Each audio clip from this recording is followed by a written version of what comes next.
Fala, meus amigos, tudo bem? Boa noite. É um prazer estar com vocês aqui. Hoje tem uma palavra maravilhosa para nós. Tenho visto que existe em nós uma necessidade e eu acredito que quando Deus ele permite que alguém veja uma necessidade, provavelmente também essa pessoa, direcionada por Deus, deve dar ou pode dar uma direção para esses problemas ou trazer uma solução ali, um direcionamento. E eu tenho visto que existe áreas da nossa vida que precisam muito de nossa atenção e que boa parte das pessoas, se não a maioria, estão com falta de atenção a elas ou estão enfatizando algumas e desprezando outras. E por conta disso, eu tendo isso para mim, trazendo isso para minha vida e tem me levado a outros níveis, começando primeiramente no pensar, eu acredito que pode também acrescentar muito para sua vida e por isso eu vou trazer algumas informações que, se você seguir, provavelmente vai te levar para um outro nível, tanto espiritual, tanto financeiro, familiar e emocional. Vamos lá? Para começar, a base que nós temos é o relacionamento de Jó com Deus. Eu já falei isso em outros vídeos que eu fiz aqui. Jó ele tinha um relacionamento com Deus, porém que nós sabemos que Jó ele conhecia Deus só de ouvir falar. Não tinha um relacionamento íntimo, não ouvia Deus falando com ele. E nesse momento, Deus ele conversando com o próprio Satanás, e o Satanás conversando com o próprio Deus, Deus ele pergunta a respeito de Jó, fala a respeito de Jó e permite que o inimigo ele tocasse na vida de Jó. Mas tudo que Deus ele permite tem um propósito, lembra sempre disso. E aí Satanás, com a permissão de Deus, para atingir a vida espiritual de Jó, ou seja, Satanás ele sempre vem para atingir alguma área da nossa vida. E principalmente, o que ele mais quer é atingir a nossa área espiritual, que é a nossa base, o nosso relacionamento com Deus. Por quê? Uma vez que ele destrói o pilar que controla as nossas emoções, as nossas decisões e o nosso posicionamento na vida, todas as outras áreas ficam vulneráveis. Por quê? Para mim, minha vida espiritual é o meu relacionamento com Deus. E ela define meus princípios, meu caráter, meu direcionamento, minhas escolhas e minhas decisões. É a minha base. Minha vida espiritual é a minha base. Então eu zelo e protejo com todas as minhas forças o meu relacionamento com Deus. E você vai ver que no livro de Jó, Satanás ele atingiu a área financeira, a área familiar e a área emocional de Jó. E mesmo assim, Jó ele declara, Deus me deu, Deus tomou, bendito seja o nome do Senhor. Ou seja, ele estava zelando pela base da vida dele, que é o relacionamento com Deus. Enquanto o inimigo estiver atingindo somente essas áreas, nós conseguimos prosseguir. Nós conseguimos ir adiante. E com Jó não foi diferente. Ele tinha um relacionamento com Deus onde ele ouvia falar, conhecia Deus só de ouvir, seguia os princípios porque acreditava neles, todavia não tinha um relacionamento íntimo com Deus, não ouvia Deus falando com ele. E o inimigo, para destruir esse relacionamento que define quem é Jó, que define a estrutura dele, que define a personalidade, que define o caráter, porque lá em Jó, capítulo 1, versículo 1, vai falar que Jó era um homem íntegro, temente a Deus e que se desviava do mal. Por quê? Porque Jó temente a Deus. O temor do Senhor. E aí nós vamos entrar nesse ponto. Hoje nós vamos falar um pouco sobre vida espiritual, que é a base para todas as estruturas da nossa vida. Porque nosso relacionamento espiritual com Deus, nossos princípios vão ser definidos a partir do nosso relacionamento, nosso caráter vai ser moldado a partir do conhecimento de Deus, e nossa vida, nossas decisões e nosso posicionamento, e até mesmo nossos objetivos e escolhas, vão ser trilhados com base no nosso relacionamento com Deus, certo? Então vamos entender um pouquinho sobre o temor do Senhor e sobre o nosso relacionamento, sobre a base, o princípio de tudo, a base para a nossa vida, que é o relacionamento com Deus. Vamos lá? Feliz aquele que teme ao Senhor e vive de acordo com sua vontade. Se você for assim, ganhará o suficiente para viver, será feliz e tudo dará certo para você.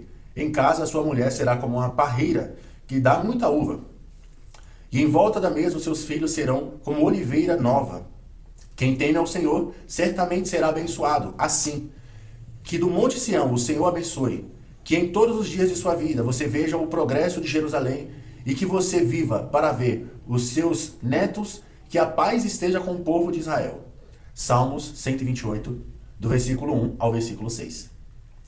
Aqui em Salmos 128, do 1 ao 6, no versículo 1 nós vamos ver o princípio de todas as coisas, que é o que determina toda a história, toda a base, é o que determina tudo, que é feliz aquele que teme ao Senhor, feliz aquele que teme a Deus. O Senhor, e vive de acordo com sua vontade. O que é temer ao Senhor? Porque eu sei que eu quero ser feliz. E para mim ser feliz eu tenho que temer ao Senhor. Então agora, o que é temer ao Senhor? Vamos lá. O temor do Senhor é o princípio da sabedoria, e o conhecimento dos santos, a prudência. Novamente, o temor do Senhor é o princípio da sabedoria, e o conhecimento do santo, a prudência. Ou seja, quando eu temo ao Senhor, eu sou considerado como sábio. Eu passo a ser sábio. Por quê? Porque o temor do Senhor é o princípio da sabedoria. É a chave onde eu acesso à sabedoria, onde eu consigo destravar a minha mente por temer a Deus. Eu sigo caminhos retos, eu ando de acordo com a vontade dele. E as consequências disso são prosperidade, família abençoada e casa restaurada e uma longevidade por temer ao Senhor. Por temer ao Senhor. Ainda assim, o que significa isso? O que é temer ao Senhor? Aqui em Eclesiastes, capítulo 2, versículo do 1 ao 5. Disse comigo, vamos, eu te provarei com alegria. Goza, pois, a felicidade, mas também isso era vaidade. Do riso disse, é loucura. E da alegria, para que serve? Resolvi no meu coração dar-me ao vinho, e regendo-me contudo pela sabedoria, e entregar-me-ei à loucura, até ver o que melhor seria que fizesse os filhos dos homens debaixo do céu, durante os poucos dias de sua vida. Empreendi grandes obras, edifiquei para mim casas, e plantei para mim vinhas, e fiz jardim, e pomares para mim. E nesse planalto há árvores frutíferas de toda espécie. Fiz para mim açudes para regar com eles os bosques, e reservei em que reverencio árvores. Comprei servos e servas, tive servo nascido em casa. Também possuí bois, ovelha, mais do que possuído todos os que antes de mim vieram em Jerusalém. Amontoei também para mim prata, ouro, tesouro de reis e de províncias. Provei-me de cantores e cantoras, das delícias dos filhos dos homens, mulheres e mulheres. Engrandeci-me-ei, e sobrepujei todos os que vieram antes de mim em Jerusalém. Perseverou também comigo a minha sabedoria, ou seja, o temor do Senhor. Tudo quanto desejavam os meus olhos, não lhes neguei, nem privei o coração de alegria alguma, pois eu me alegrava com todas as minhas fadigas, e isso era a recompensa delas. Considerei todas as obras que fizeram as minhas mãos, como também o trabalho que eu com fadiga havia feito. E eis que tudo era correr atrás do vento, e nenhum proveito havia debaixo do sol. Só para a gente entender. Salomão, que foi o homem mais sábio da terra, ele pensou assim, o que os homens podem fazer de valor, o que os homens podem fazer de produtivo, que vai trazer vida, alegria e paz para eles, tendo em vista que eles vão olhar para mim como referência. Salomão pensando, como os homens vão olhar para mim como referência, o que eles podem fazer, que caminho que eles podem seguir que vai ser produtivo para eles. E aí Salomão, ele começou a provar de tudo que existia na terra, porque ele tinha condições financeiras para isso, e ele provou, comprou servos, teve muito dinheiro, muita riqueza, muitas mulheres em abundância, muitas mulheres, teve muito de tudo, provou de tudo, e na conclusão ele disse assim, olha, de tudo isso que eu fiz, que eu provei, tudo é vaidade. É como correr atrás do vento. Ou seja, ele viu que não tinha sentido algum. Porque no final das contas, o homem veio do pó. E ao pó nós vamos retornar. Então a nossa vida na terra, só para possuir, não tem valor algum. Se você nasceu só para possuir e depois deixar tudo para os outros, não tem valor. Por isso que ele entendeu isso. Que nascer só para existir, só para ter, é insignificante. É correr atrás do vento. E aí ele considerou isso. E ele concluiu o seguinte. De tudo o que se tem ouvido, a suma ou resumo é temer a Deus e guardar os seus mandamentos, porque isso é o dever de todo homem, porque Deus há de trazer a juízo todas as obras, até as que estão escondidas, quer sejam boas, quer sejam más. Olha só, o homem mais inteligente, mais sábio, ele entendeu que ganhar, amontoar riquezas, não leva ninguém a lugar algum, e que ainda o vazio ainda fica dentro da pessoa, fica aquele vazio da existência. A própria existência gera dentro da pessoa um vazio, porque nós temos o prazer de conquistar durante um período, mas depois que nós já possuímos, nós vivemos o vazio de ter conquistado. E Salomão chegou nessa conclusão, que a suma, o resumo de tudo é temer ao Senhor e andar em seus caminhos. E ele tinha propriedade para falar sobre isso.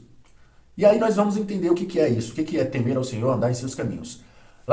Aqui vai estar escrito assim, todo aquele que crê que Jesus é o Cristo, nascido de Deus, E todo aquele que ama o que o gerou, também ama o que dele é nascido. Nisto conhecemos que amamos os filhos de Deus, quando amamos a Deus e praticamos os seus mandamentos. Porque este é o amor de Deus, que guardemos os seus mandamentos. Ora, os seus mandamentos não são penosos, porque todo o que é nascido de Deus vence o mundo. E esta é a vitória que vence o mundo, a nossa fé. Quem é o que vence o mundo, senão aquele que crê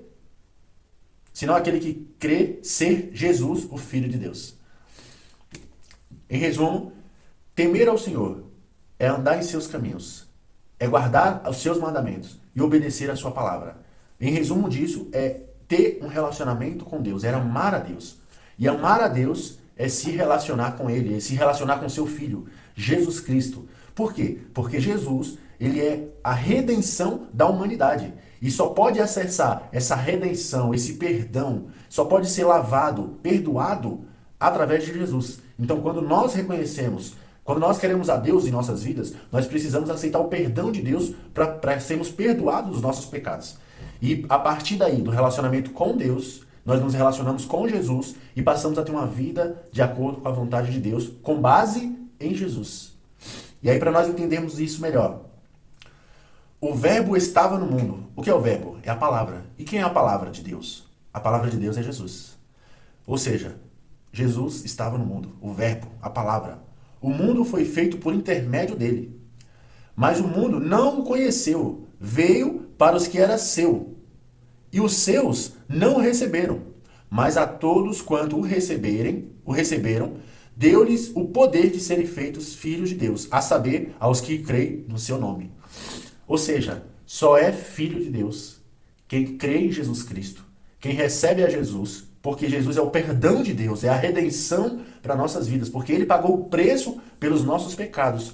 Nós estávamos longe de Deus por conta dos nossos pecados. E Jesus, ele morreu na cruz e nos redimiu desse pecado, fazendo com que o abismo que havia entre nós e Deus fosse retirado e nós tivéssemos acesso a Deus. Mas agora ele se tornou a ponte entre nós e Deus. Jesus é a ponte onde nós conseguimos acessar Deus. E quando nós temos a Jesus, nós podemos ser chamados de filhos de Deus, porque andamos de acordo com conforme Jesus Cristo determinou e temos um relacionamento. E fazendo isso, nós construímos assim a nossa vida espiritual, nosso relacionamento com Deus. Essa é a estrutura onde vamos consolidar, onde vamos construir a nossa vida.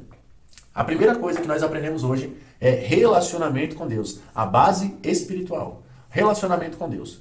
Relacionamento com Deus é a base espiritual, é ter a Jesus. E em cima dessa base, nós vamos construir a nossa vida familiar, a nossa vida financeira e a nossa vida emocional, que foram as áreas as quais o inimigo atingiu na vida de Jó com o intuito de afastar Jó de Deus.